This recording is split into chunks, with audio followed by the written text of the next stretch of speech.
Okay, Assalamualaikum everyone and good morning. Welcome to CIDL.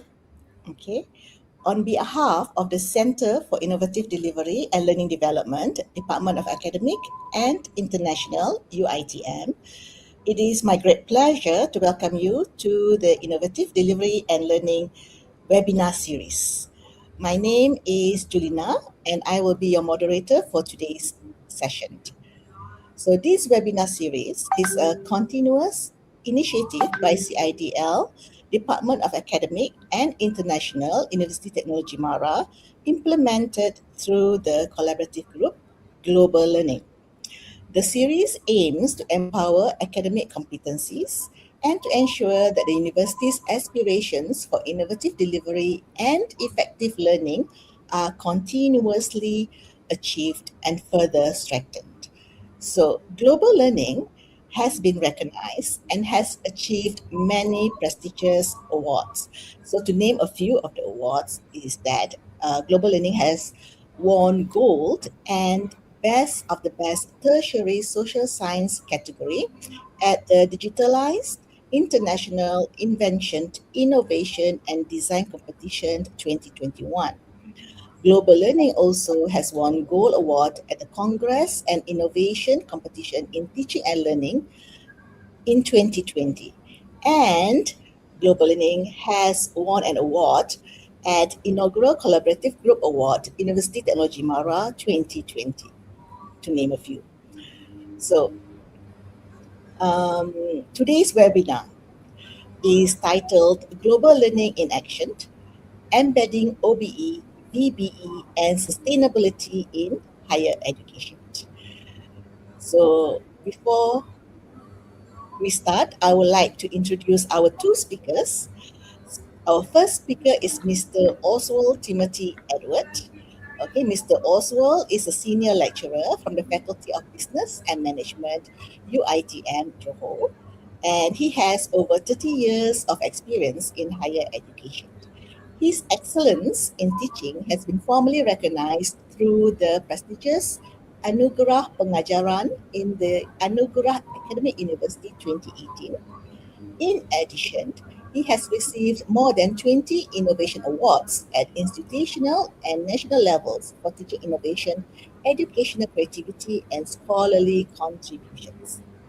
Among his notable works is the interactive e-book Risk and Insurance, From Risk to Resilience, one of the first of its kind in Asia. He is also the Asia Pacific best-selling author of Risk and Insurance, published by the international academic publisher McGraw-Hill. Beyond academic books, he is a prolific writer in mainstream newspapers. So, as a fellow of global learning at the Center for Innovative Delivery and Learning Development, he has led international collaborations, global learning camps, and cross border community service initiatives across Asian countries. Our second speaker is Associate Professor Dr. Siti Hafsha Idris. Dr. Siti Hafsha Idris is an associate professor at University Technology Mara and director of the Community Network Center. She specializes in environmental law with expertise in climate change, biodiversity, and plastic pollution. She has represented Malaysia in United Nations negotiations and serves as a legal expert for national ministries. Recognized as UITM's Best Researcher in 2024, she is a prolific author and visiting scholar. Her commitment to global learning and research excellence further led to a prestigious research fellowship in the United Kingdom. So please welcome our two speakers. Without much ado, I would like to invite our first speaker, Mr. Oswald Timothy Edward, to begin his presentation. Mr. Oswald, the floor is yours.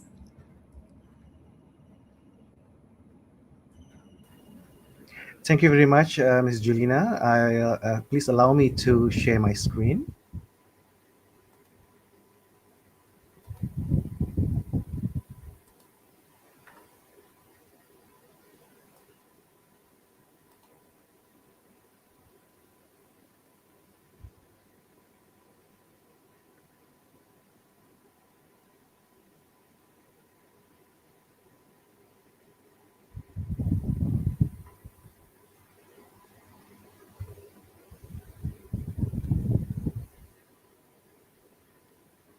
I am now projecting my screen. Are you able to see it?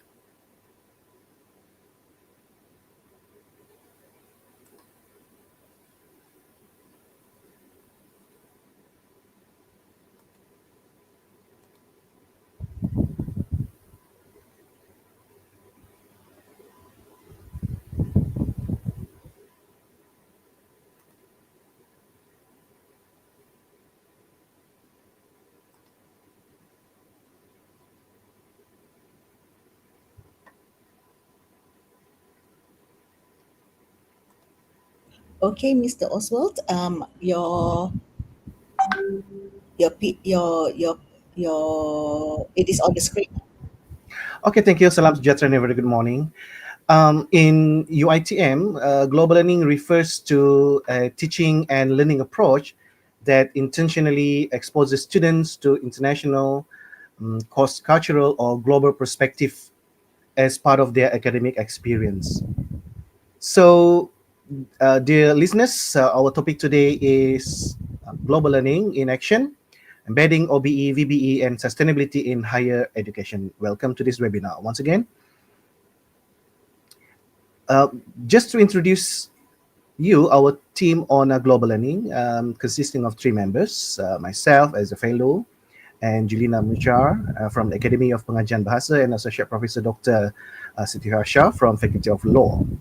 And you may click on the website if you want to further check or look at our collaborative group called Global Learning.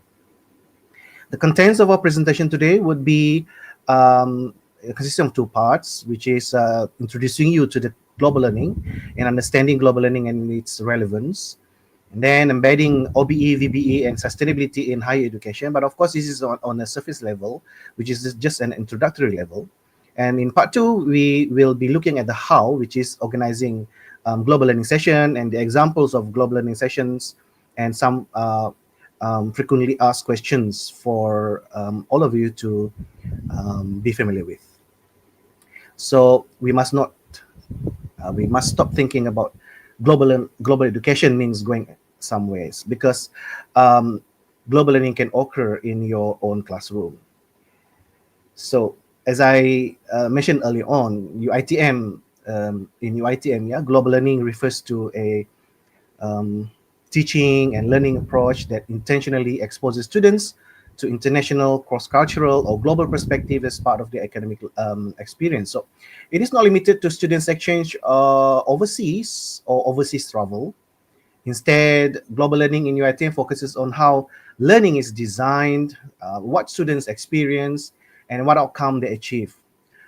This, of course, in line with the outcome-based education (OBE), values-based education (VBE), and of course MQF 2024, and UITM's aspiration to produce um, globally competent, ethical, and socially responsible graduates. So, what global learning is not, which is a common misunderstanding. So, for new lecturers, and probably it is important to clarify what global learning is not. It is not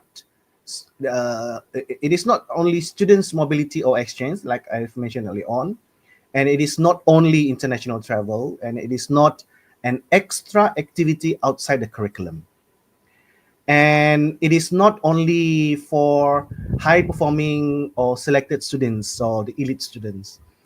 um, so much so, global learning can happen inside your course, inside your classroom, and within your existing assessment. Um, so what global learning is in UITM, it is a pedagogical approach. uh, Global learning is about how we teach, not where students should go, and it involves learning through international or cross-cultural contexts, engaging with global issues or perspectives, and working with diverse peers or external partners. So, fellow colleagues, why global learning and why now? Uh, we should recall that, of course, higher education is currently undergoing a subtle, profound recalibration, I would say.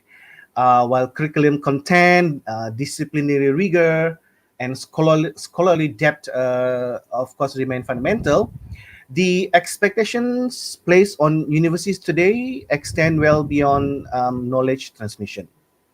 So institutions are increasingly evaluated on the ability to produce graduates who can operate across culture, professional, and of course ethical boundaries. So demonstrating responsible judgment in complex environment is a must, I think, I believe, and uh, someone or the ability to contribute meaningfully to societal and global challenges, particularly in those framed under sustainability. So within this context, global learning has shifted from being a peripheral internationalization activity to a core pedagogical strategy. Yeah, so it is no longer sufficient to treat global learning as synonymous with mobility, exchange, or overseas exposure.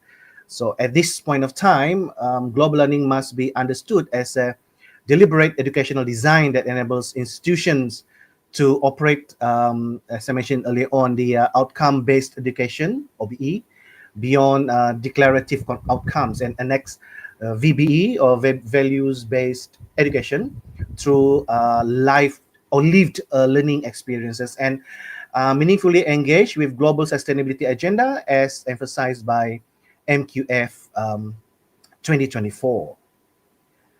So we would like to share on how global learning is a tool where we can embed the OBE, VBE, and sustainability in higher education.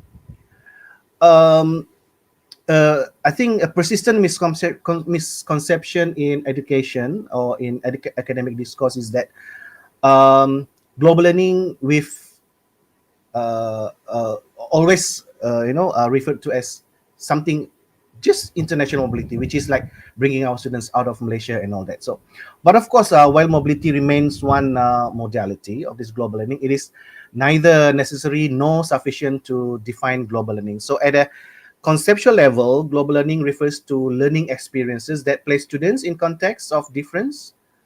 Difference in what? Difference cultural, difference in institutional or disciplinary or ethical. Global learning is also a learning experience that require the application of disciplinary knowledge in unfamiliar or ambiguous settings and foster reflective engagement with global independence and responsibility. So in this case, global learning is defined less by where learning occurs and more by how learning is structured, what is expected of learners, and how learning outcomes are demonstrated. Um, so, moving forward, this reframing is particularly important for institutions that seek to internalize the curriculum without relying solely on outbound mobility, because later on we will share, and I mean all of us are well aware that actually, I mean, how many percent of our students are privileged enough to have this outbound mobility. So probably a safe statistics could be about 10% or less. So in global learning, we believe that, from the statistics, we believe that about 90% of our students are underserved students. Underserved means they have no opportunity, they have no privilege of having this outbound mobility during their study time in UITM. So um, we are reframing this global learning also in the context of because global exposures um, well, of course, there will be different cultures and of course the scale of global exposures across diverse students cohorts that we are teaching. And here we are trying to ensure that inclusivity within global engagement initiatives. So again, global learning therefore becomes a pedagogical orientation and not logistical activity, so that we can what we call serve the 90% underserved students among us. Um, so outcome-based education is a core in MQF 2024, and it requires us to move from content-centered design to performance-oriented learning. So the critical OBE learning, the critical OBE question remains: what should graduates demonstrably be able to do? So global learning is doing our part, which provides a particularly fertile environment for OBE because it introduces complexity, uncertainty, and contextual variation.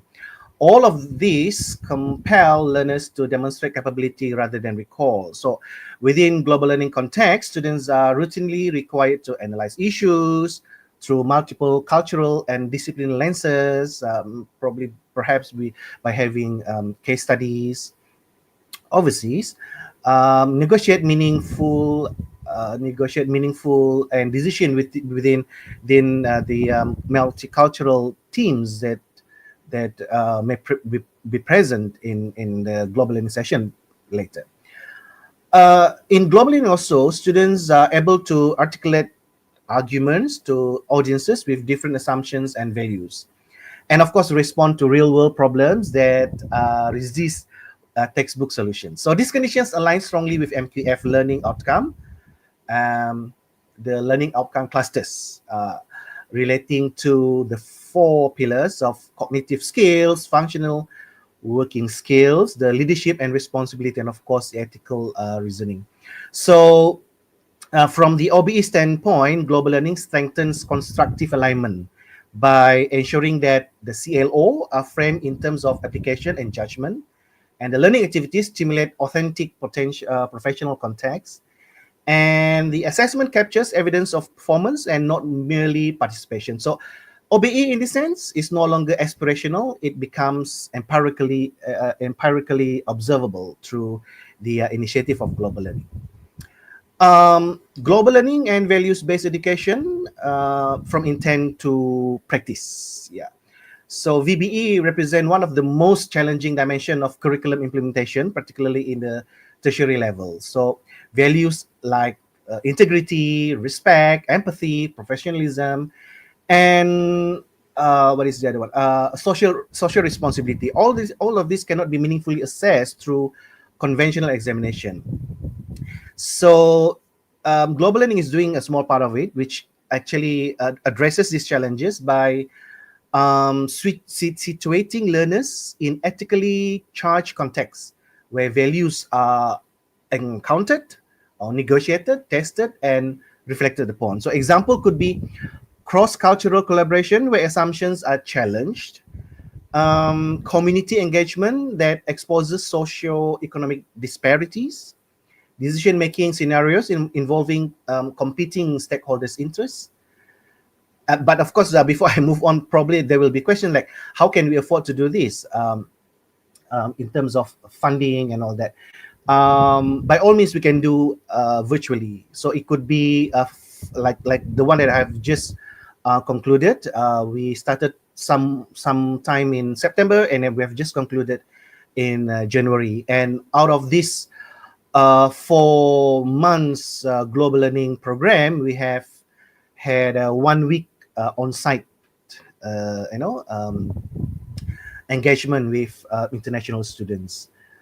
So, well, of course, through such engagement, values cease to be abstract ideals and instead become practice orientation. So, this is why global learning is increasingly recognized as one of the most effective platforms for operationalizing VBE, particularly within MQF 2024, which emphasizes on ethics and professionalism demonstrated in local and global context. So, um, moving on to this, what we call sustainability, ESD, educational sustainable development, which actually the agenda of what we call global sustainability. And it calls for graduates who are capable of system thinking, long-term consequence evaluation, and responsible decision making across environmental, social, and economic domains. So global learning aligns naturally with this sustainability education because it exposes learners to interconnected global challenges. It highlights the transactional nature of sustainability issues and necessitates collaborative problem solving beyond national boundaries. We have done that, and the result is promising. So, when sustainability is embedded through global learning, it is no longer treated as a standalone topic, but as an add-on module, but rather a framework or for understanding of complexity and responsibility. So, this, I believe, approach entirely consistent with MQF 2024's call for sustainability to be embedded, integrated, and assessed within learning outcome. Finally, uh, how can we embed? I mean, global learning can also be embedded academically. Yeah, at the program and a course level. So for global learning to withstand this what we call academic scrutiny and quality assurance, it must be systematically embedded and not episodic. So this embedding can occur at multiple levels, as I say. It could be at program level, which is articulation of global, ethical, and sustainability oriented PLOs, program learning outcomes, and alignment with graduate attributes and in our institutional mission. At a course level, course learning outcome frame around international or cross-cultural application, integration into capstone project based or case based courses or assignments for that purpose. And it can also embedded in teaching and learning strategies, which is having joint international classroom, physical or virtual. Like I said just now, it could be on a virtual setting, and global case studies and comparative analysis. And community engaged learning with international dimension will also be a good choice. And the fourth one would be alignment in the context of assessment, reflective and analytical writings like group-based international projects, portfolio-based evidence of learning, and but of course, without assessment, global learning remains experiential, but academically invisible. But um, we could maybe we can start with the at the course level first before we go into assessment because this one is quite sensitive. So in conclusion, global learning should not be viewed as additional initiative competing for academic time or resources, but it should be understood as a strategic integrative framework that enables institutions to realize the intent of OBE, give tangible form to VBE, and engage meaningfully with sustainability imperatives. So with that, I thank you. And well, my last statement is that when designed thoughtfully, global learning does not dilute academic rigor, it extends it to real world or global context so that ultimately it is the essence of global learning in action. With that, I thank you. Thank you so much, Mr. Oswald, for the insightful and inspiring presentation. We now will move to our second presenter. I would like to invite Associate Professor Dr. Siti Hafsha Idris to explain more about global learning. Dr. Hafsha?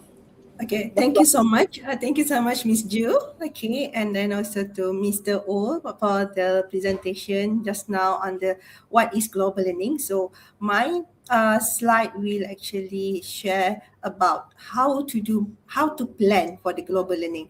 So let me share the screens. Can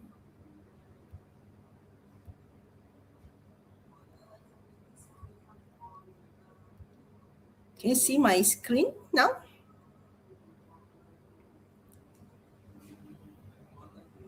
Is it on the screen? Yes, it's on. Okay, so how to organize the global learning session? So one thing that I think just now Mr. O also mentioned about this that global learning should be tailored to course syllabus. Sometimes I understand some of the lecturers, especially from other countries, they like to come here and then they offer to teach in our class. So what we can do is actually we must, when we get that offer, we must ensure that um, they are actually teaching part of our syllabus, meaning that it's not, for example, if we are teaching, for example, environmental law, so the guest lecturer, okay, from our partner university or from the industry, international industry, must touch on something to do with our syllabus. That is the most important thing, because we are taking our time for our class actually. So that is why global learning should be tailored to course syllabus, so that students can understand, like Mr. O mentioned just now, it's not only about the comparative of the subject, but also the comparative of the ethics of the culture of, and also the community engagement, for example. So this one, okay, can make the excellent inclusivity among the student and also for what they understand. So global, and what we want is actually global learning must offer authentic and also meaningful learning experience for the student, because after the sessions, the student will be given a question on what they understand from the session. So like we mentioned just now, global learning is very personalized lessons, okay? So it focuses on the contextualized knowledge and tailored to the syllabus. So you must ensure that your student, because what we did on, for Mr. O, maybe he invited some of the speakers physically, but for me personally, I invite my friend from other countries, okay, for virtual sessions, okay, so that is give the opportunity for the student to listen and engage with the guest speaker. So how to ensure that the student listen and engage? We do it as part of the assessment, or maybe we can give them a quiz, okay, so that they understand, apart from they have to answer the questionnaire after the session, okay, about the session, about the speaker, but also maybe we can test the knowledge of the students after the session with the guest speaker. So these guest speaker are invited on our own professional network and initiative. So sometimes if we have the networking outside, okay, we can invite them, especially from the industry, from the other university. So what is about our role in the class? Are we leaving the class for the guest lecturer to handle? No, we have to be there. We have to moderate the session, okay, and then we have to ensure that the context that been shared by the guest lecturer is actually what we have discussed before, and also we want to ensure that the class, the student, understand and also can grasp the content and also the knowledge from the guest speaker. So this can enhance the learning experience for the student, and they can appreciate the other perspective from other countries especially, and also from the industry. So the benefits of global learning, okay, it enhance the quality of the teachings, because we are not only looking into four-wall teaching experience, okay, we have a diversity of teaching experience for the students. So the student also can enhance their learning experiences, because for 14 weeks, maybe we can have, when we have the guest lecturers in our class, it gives the opportunity to get away from the normal every week's experience with the lecturers in the class. So, and also it is cost effective because it is online. So this one is actually for the global learning, okay, it also can be calculated, okay, into the my ATP, okay, under the OD. What is that, Mr. OD, right? The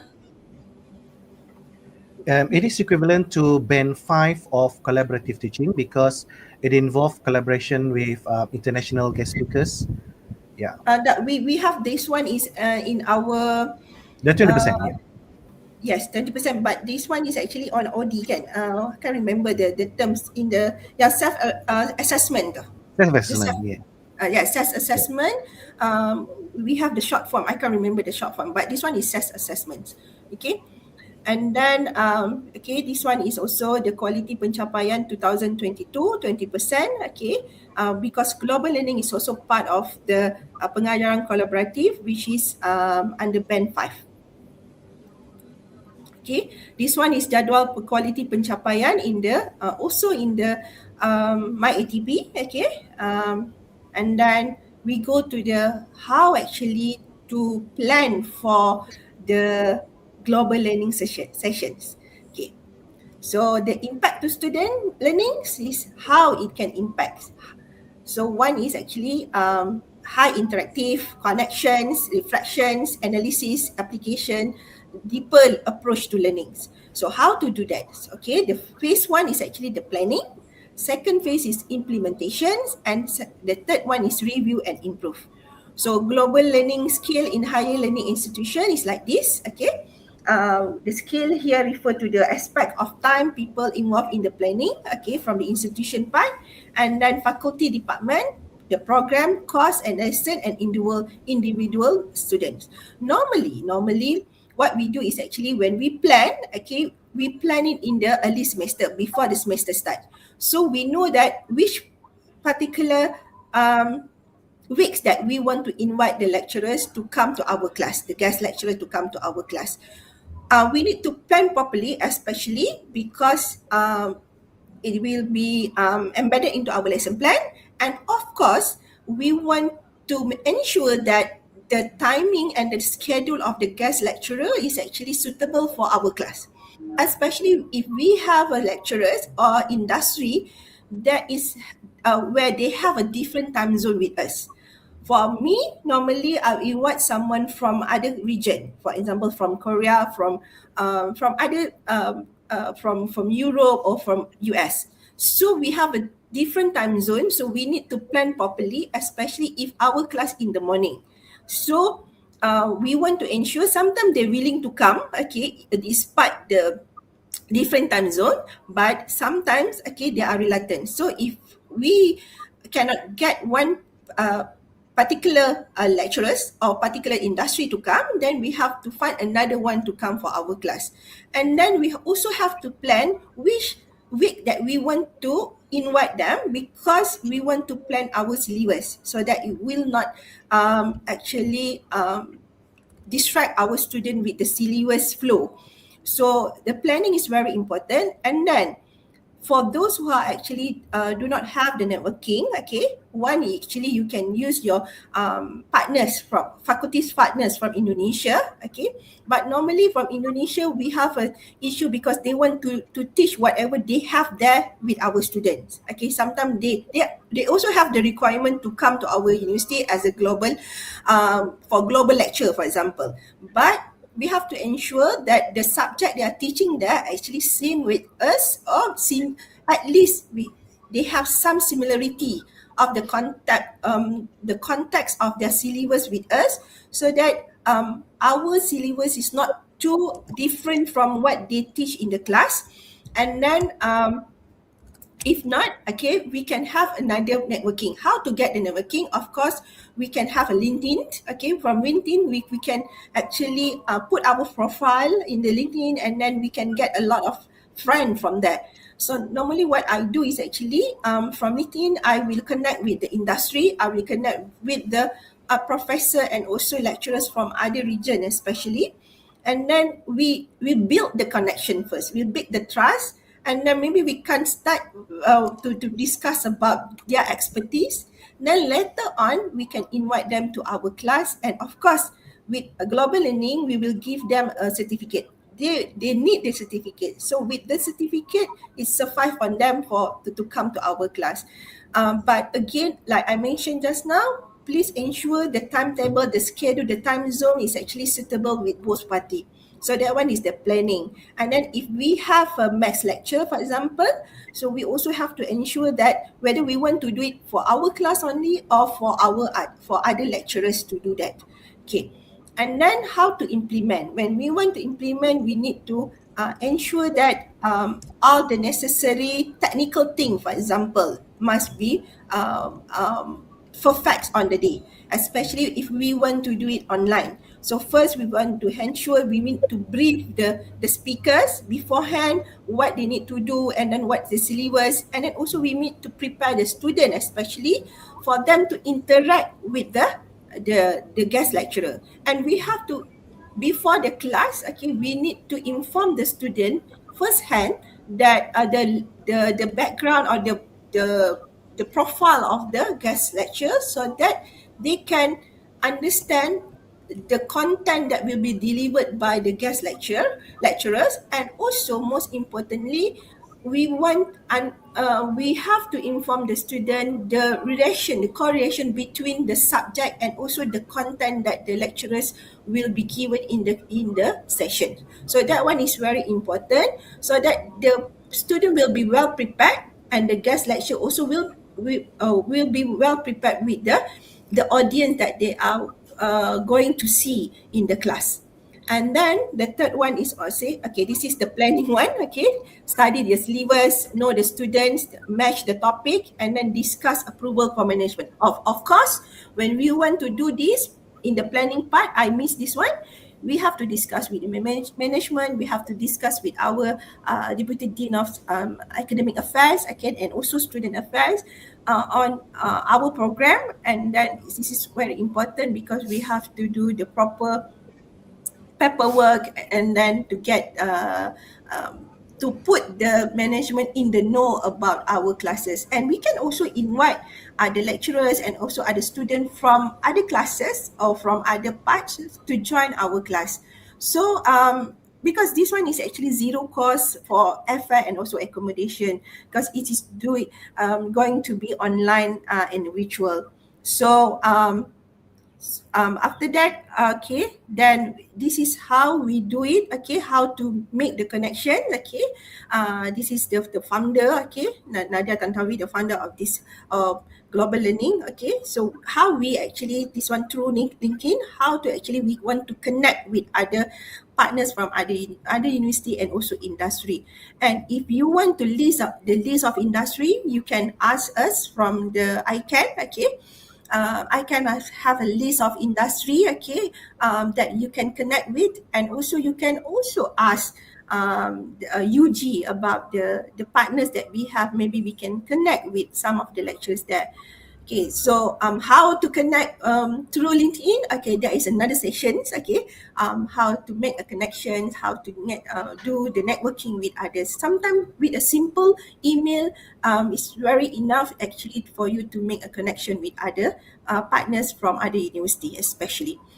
And then okay, this is the syllabus. Okay, type of the that what you want, what topic you want to invite for the to share with the student, and to invite for the guest speaker, especially if you have topics on international international topics in your subject. So that one is very important.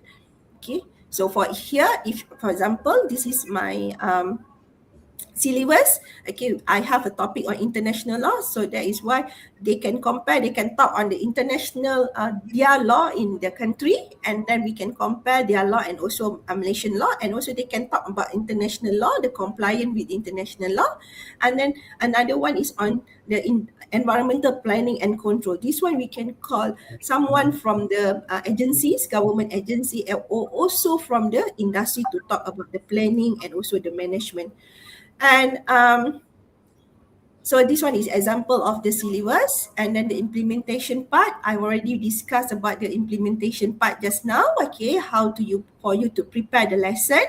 Okay, and then the pre-lesson discussion. And then this is the last part where you have to ask for the feedback from the students.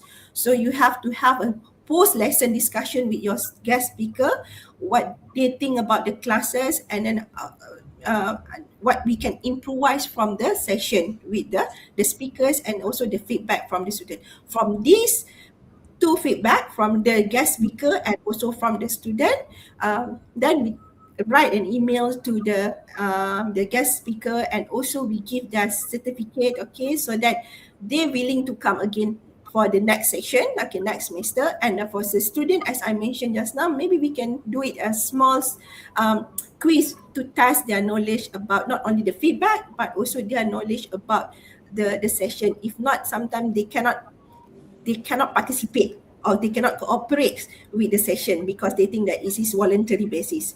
So, and then we can do a step 4 is self-review, what we can improve in the next sessions. Normally we have the poster, okay. Global learning will require a poster for us to prepare before the global learning session. And this is actually when we have the poster, it makes the guest speaker very happy to see the poster of their photo in the poster, and also for them to get the certificate. Okay, so this is the FAQs. Okay, if you want to know, okay, if you do not know anyone from the overseas, okay, as I mentioned just now, you can go to LinkedIn, you make a connection, you put your profile there, and then you can go to ICANN. We have ICANN, a list of industry, and you can go to UG or your faculty, which university that you can partner with for this global learning. Okay, does it have to be international speakers? Okay, yes, we encourage international speakers, and also speakers from industry. So speakers from industry, not necessarily from internationals. Okay, so those who are overseas, Malaysian who are overseas for certain times. Okay, for certain time of period of time. Okay, that one we can also invite them to become our international speaker. But those who are just arrive there, stay there for the visit, so we cannot invite them as the international speakers. So people from different countries, nationalities, business worlds, this is to expand the view, the world view, and the experience of the student about the not only the subject but also the perspective of the student. So, should global learning open to other participants? We do not encourage this, okay? Unless if we have a class, for example, our class only class B, okay, we can also invite a class from class A if they want also to have the opportunity to participate in the class, okay? So this is a class lesson. That is why we invite the class that it has the same class, the same subject, okay, because it's part of the syllabus. Okay, this one is exclusive engagement between the student and speakers, okay, and the session will be recorded, okay, subject to the permission of the guest speaker. Then you can upload this into the website. So how long normally we give them around, for me, normally I give them 40 minutes, okay, up to 60 minutes, okay, and then this is including of the Q&A. How does this contribute to my ATP? Teaching collaboration or student development, and also accolades. So thank you with that. I think that's all from us. Okay, if anything, you can see all the samples, and also to download about the information package from the this link.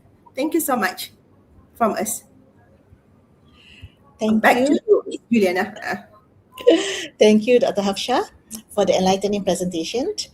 We will now open the floor for Q&A. If there are any questions you would like to ask, our two speakers are very happy to provide the answers.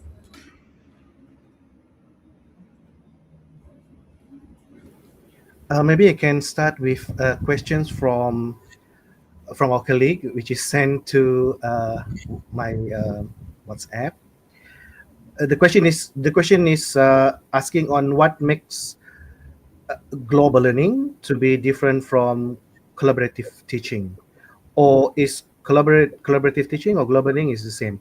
But before that, let me just um, inform the listeners here that CIDL, Center for Innovative Delivery and Learning, actually we have about 1, 2, 3, 4, 5, 6, 7, 8, 9, 10, 11, 12, 13, 14, 15, 16 collaborative group. And if all this collaborative group organized or invite someone to come over to the class, collaborative teaching will be the umbrella. I mean, in in that sense. Okay, so collaborative teaching is part of our collaborative group in CIDL, is an umbrella to recognize our effort, especially when we invite someone to come over to our class and have a collaborative teaching with us. So, as I said, yeah, it is an umbrella. Collaborative teaching is an umbrella. But if we want to look at collaborative teaching and global learning, not in the context of this collaborative group, which is under CIDL, I would like to say that collaborative teaching is about how lecturers teach together, but global learning is about how students learn within global, cross-cultural, and ethical contexts. It will be similar if in the collaborative teaching we invite someone from outside of Malaysia to give the context, the international context, or the context of the environment or cultural context from other country to Malaysia. That is global learning in collaborative teaching aspect. But again, global learning is a complementary, which is to complement our teaching, to complement our syllabus, the content of our syllabus. It could be from the sub topic in our chapter from our syllabus, and it is not replacing. Um, Meaning to say, we are not inviting someone from overseas to come over to our class to replace our teaching or our lesson with the student. Like what we have mentioned earlier on, Associate Professor Dr. Hafsha mentioned just now, that we teach first. Okay, we teach first after we have thought that particular syllabus. Then someone from overseas, outside of Malaysia, will bring their perspectives to enrich and to enhance the understanding of the students, probably in the context of the other country. And it is not meant to replace. So that's why, this makes global learning to be different from collaborative teaching, whereby in that collaborative effort, normally we will invite someone to replace our class, and in return we will replace their class collaboratively in between two universities, for example, from outside the country. But again, in the context of global learning, we are complementing, not substituting it with the lesson or the session from overseas. So what else? Collaborative teaching is also co-teaching or team teaching, and teaching strategy, I think. So it focuses on coordination among lecturers, or sharing expertise, or integrating perspective from multiple instructors. And but global learning is not defined by who teaches the course, but by what kind of learning environment students experience and what competencies students develop. So, like in the case, like in my case, I will make sure that every semester that I have a global learning session in my class, regardless of what subject.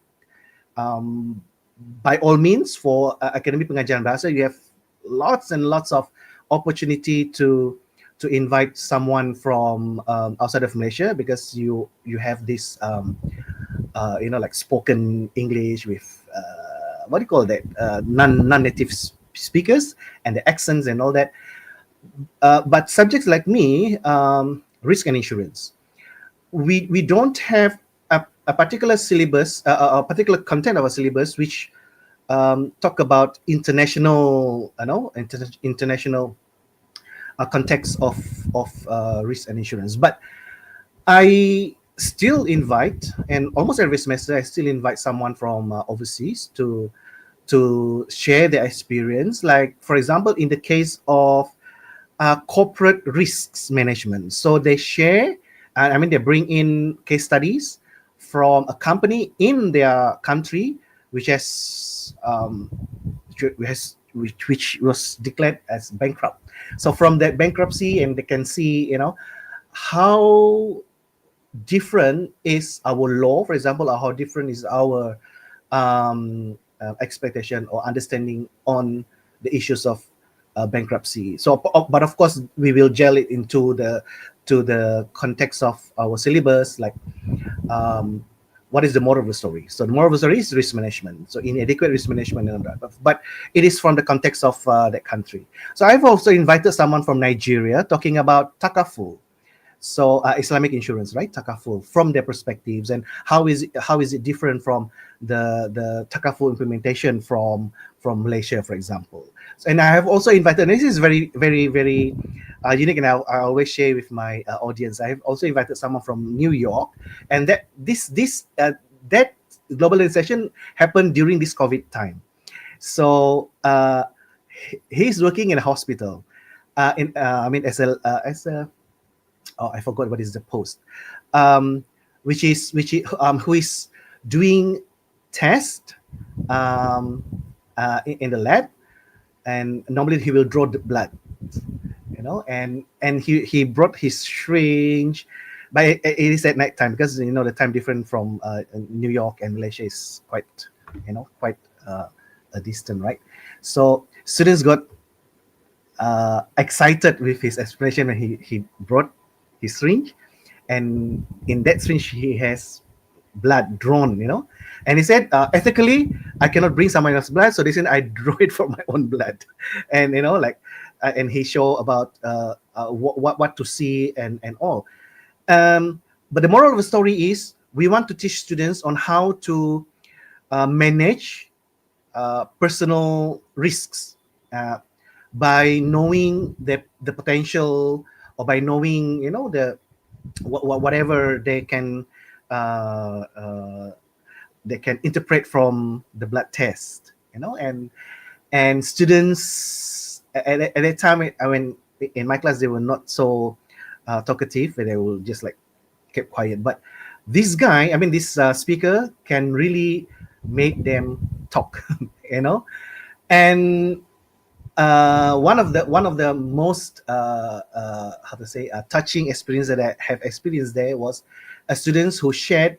I mean, when the speaker showed the blood, and they said, "What do you see?" And the student said he has a trauma with blood, because uh, I think the whole family got involved in an accident, and whenever he see blood, he will traumatized. And another student talk about how uh, how do I say, the family is having bad experience because someone is suffering from leukemia in the family. So this kind of engagement, this kind of you know enrichment in terms of knowledge is something that sometimes we cannot afford to have, so I mean, this is the beauty of having global learning. So I think my answer is like moving towards the different direction of the questions. The question just now is asking on what makes global learning to be different from collaborative teaching. And to sum up, collaborative teaching is another group in our CIDL called a collaborative group, collaborative teaching.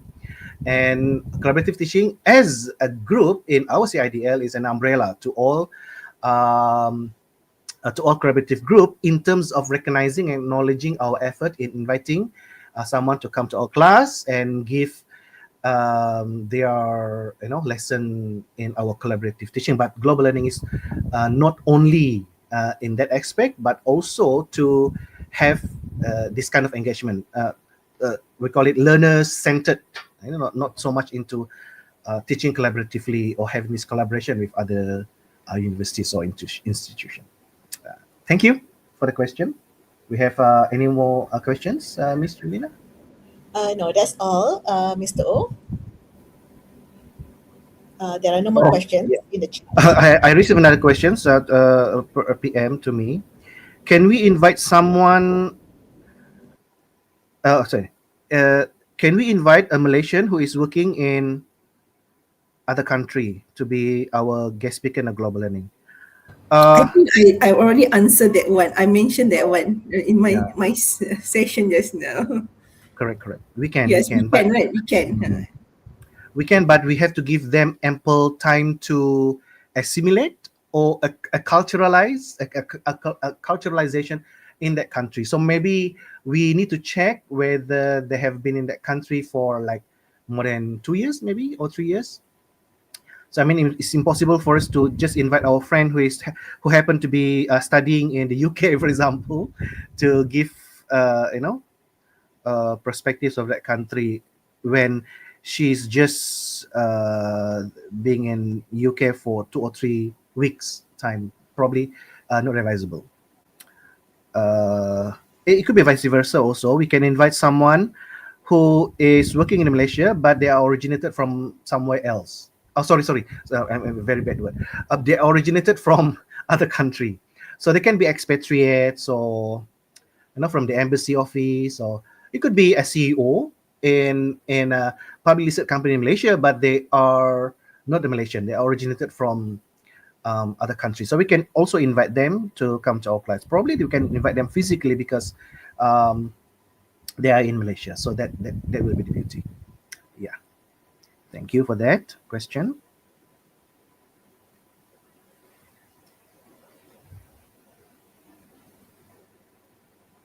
Um, yeah, someone is asking cannot open the link. Actually, because this one is public, right? So YouTube public. So I want to share this link only to UITM staff. So if you want to open the link, it must make sure that you are doing it through UITM account. Then only you can go into our what we call Google Drive by using your UITM account. Um, as you can see just now, global learning is copyrighted. Yeah. Okay, thank you, Mr. O, for clarifying that. Um, if there are no more questions, then we can end this session. So far, there are no questions from the chat or from YouTube, but maybe Mr. Oswald, there are some questions from your end. Yeah, suddenly I received quite a number of questions here. Yes. But I'm so sorry, we are running out of time. We are only given like 1 hour for this session, probably because we want you all to organize your own workshop and invite us to come and share our insights on global learning. So of course we cannot. Actually, this one is for half a day kind of workshop, for us to really sit down together and look at the syllabus and what is the possibility of collaborating with others. Someone is asking on how to collaborate and all that. That will be, I think, like Dr. Hafsha mentioned just now, networking and all that is another topic actually. But LinkedIn is very good. I found quite a number of good speakers from LinkedIn, and of course with our own MOU. So I believe like every faculty, you have your own MOU with international institutions or international universities. I believe that because that is like one of the requirements that every faculty or every branch, you should have at least one collaboration or MOU with institutions or universities from outside of Malaysia. So you can use that. Yeah, normally they will be able to come on. I mean, with no cost, and they can also invite you to go there. So I benefited a lot from this also. But of course, like Dr. Hafsha mentioned just now, LinkedIn is very good to find that. What else? I had quite a number of questions. So my suggestion is, why don't you organize a workshop or webinar on global learning in your faculty, so that we can sit together and really look at what are the potential syllabus or contents that you wish to go through. Yeah, so we are running out of time. Thank you for the questions. I will keep it. I will keep these questions probably in the next session if we have. Thank you very much, and over to you, Ms. Lina. Okay, thank you, Mr. Oswald. Thank you, Professor Dr. Hafsha. Okay, we have come to the end of today's session. I would like to express my sincere appreciation and gratitude towards the two speakers. I hope that today's webinar has contributed and has been meaningful to all of you. Okay, before we conclude, we do have other upcoming webinars in this series. So the next webinar is titled Reimagining Ceramics, Integrating Design, Thinking, Creativity and Cultural Identity. So this webinar will be on the 10th of February via YouTube. So do stay tuned, do join us. So on behalf of the Center for Innovative Delivery and Learning Development, Department of Academic and International, University Technology Mara, thank you for being with us today. Assalamualaikum. Thank you, everyone. Assalamualaikum.